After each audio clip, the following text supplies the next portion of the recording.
Revenir sur les événements avec vous.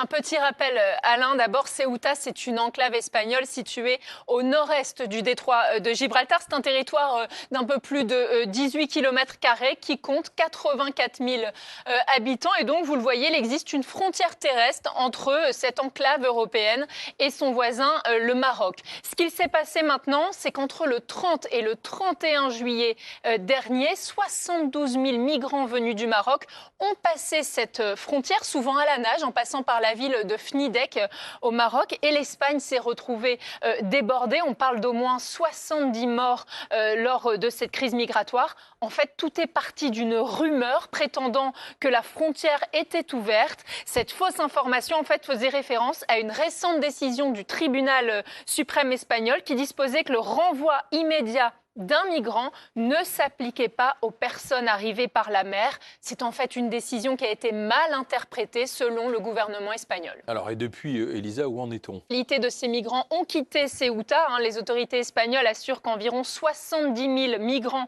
ont rebroussé chemin dans les 24 heures qui ont suivi. Des moyens de sécurité supplémentaires ont été déployés. Par exemple, plus 30% d'agents de la Guardia Civile en plus. Et aujourd'hui, le président de l'enclave estime entre 8 000 et 11 000 le nombre total de migrants présents à Ceuta. Merci Elisa Tranin. Regardez cette éclipse. Oui, alors tout à fait. Je vais vous montrer ce que Gaël vient de nous dire. La Lune va venir se placer entre la Terre et le Soleil. Voilà, exactement comme ça. Ce qui va créer donc une zone d'ombre. En France, cette éclipse, la zone d'ombre couvre la partie nord de l'Espagne ainsi que les Baléares. Voilà, c'est toute cette zone d'ombre que vous voyez ici. Sous cet endroit grisé, sous cette bande, les habitants pourront voir une éclipse totale, donc à 100%. Ce sera à 20h28 à la Corogne, en Galice, ou alors à 20h31 à Majorque. En revanche, plus vous vous éloignez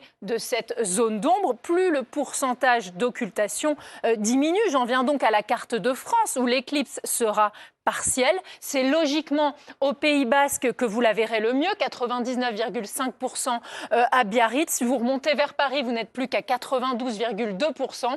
Et puis les nordistes ou les Alsaciens devront se contenter d'une éclipse à environ 90%. Mais c'est quand même un phénomène à ne pas rater. Gaël l'a dit, la prochaine, ce sera qu'en 2081. Donc je vais vous donner les conseils à suivre pour être dans des conditions optimum.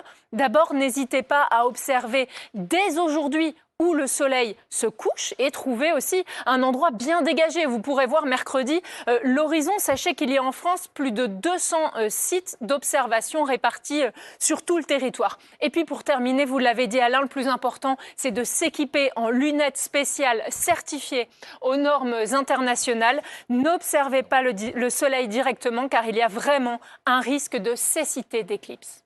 Merci.